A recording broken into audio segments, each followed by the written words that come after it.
Mga kababayan, maligayang pagbabalik po sa Weather Pinas. Ang Super Typhoon Francisco po ay humina sa pagiging typhoon category. Pero may panibagong bagyo na naman ang ating minomonitor na nasa labas ng ating Philippine Area of Responsibility.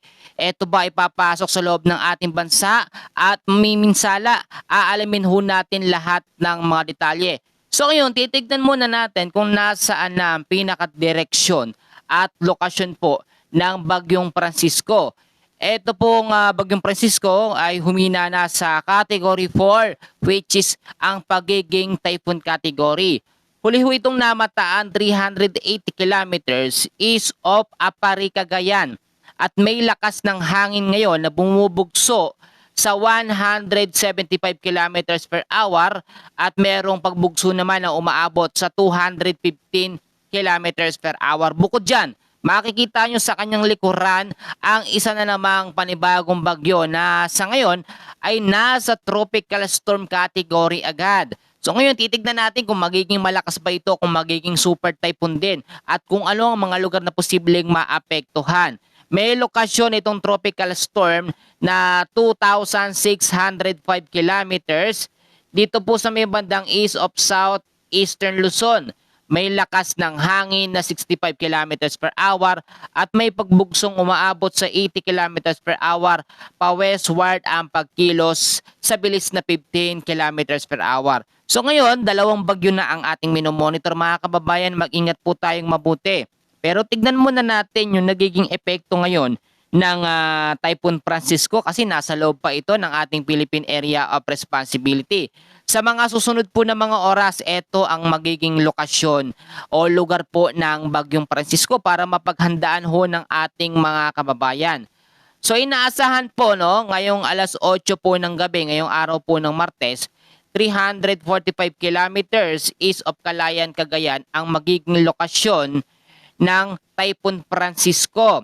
Pagdating naman po bukas, Miyerkules po ng alas 8 ng umaga, meron naman itong lokasyon na 275 kilometers east of Basco, Batanes.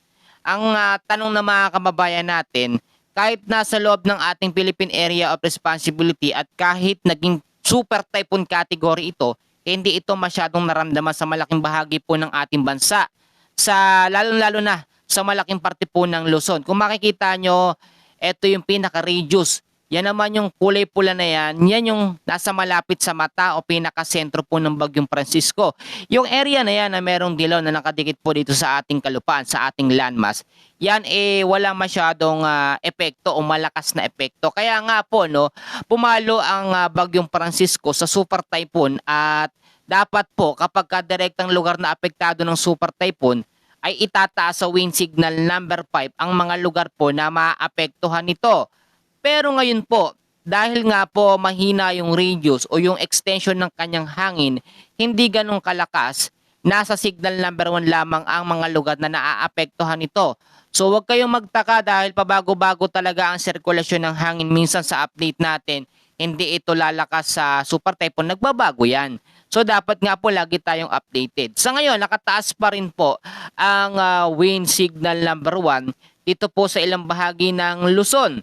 Kasama po dyan ang Batanes, northeastern portion po ng Cagayan, kasama ang eastern portion ng Babuyan Islands. Yang mga lugar na yan, and mostly yung extreme northern Luzon ang naaapektuhan yan. Ngayon naman, tanong ng mga kababayan natin kung kailan ba yan lalabas ng ating Philippine Area of Responsibility at kailan naman papasok ito pong bagyong panibago o tatawagin panibagong bagyong Gardo. Ito pong nakikita nating tropical storm category po na bagyo. Ang Bagyong Francisco muna, dito tayo magpo-focus. Lalabas po ito ng ating Philippine Area of Responsibility alas 8 ng umaga ng June 26, araw po yan ng Friday o ng Biyernes hanggang sa Sabado.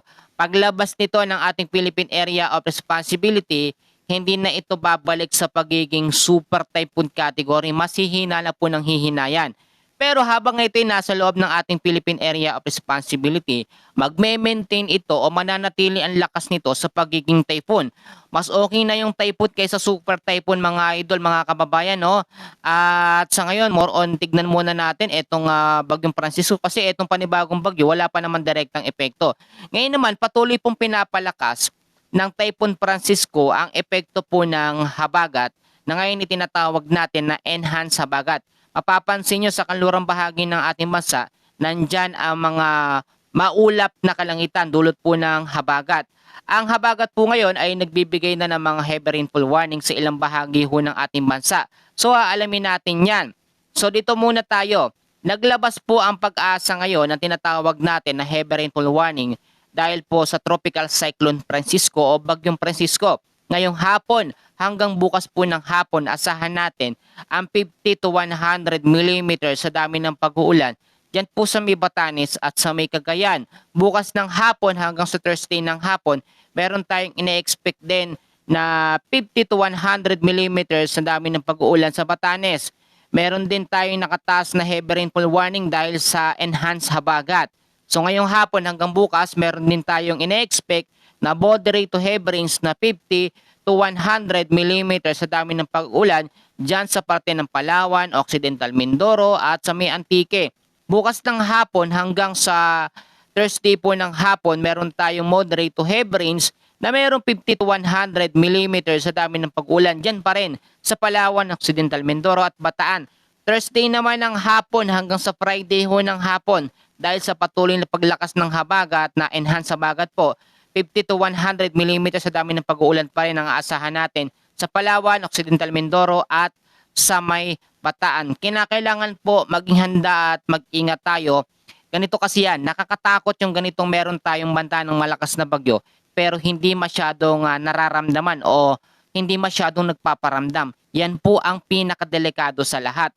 Mas okay pa alam nating may bagyo tapos umuulan kaysa meron tayong malakas na bagyo pero hindi nararamdaman.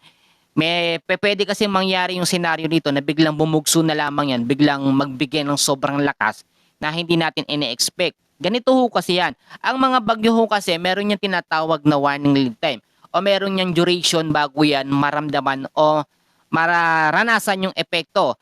Ang Bagyong Francisco meron warning lead time na 36 hours. Hindi pa naman tapos yun. No? Simula nang ito ay lumapit dito sa kalupaan po ng extreme northern Luzon. Actually, yung pinaka nakakadikit sa kalupaan po ng extreme northern Luzon, yung extension ng hangin ng Bagyong Francisco, kitang-kita naman natin.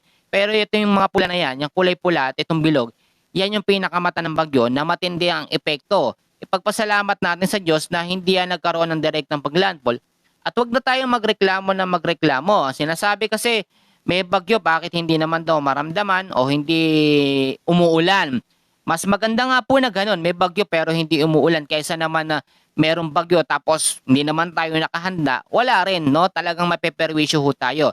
Tungkol naman dito sa panibagong bagyo, tropical storm category, ayon po sa ating advanced weather system, sa advanced weather forecast natin, ito po ay hindi maglalandfall o hindi magkakaroon ng paglandfall sa ating Philippine Area of Responsibility, no? Sa ating Philippine landmass. Bagamat papasok ng kakaunti ito nga pong tropical storm sa ating area pero wala itong paglandfall o direktang pagtama. Pero asahan natin dahil sa enhanced habagat, pwedeng atakin yan pababa ng southwest monsoon.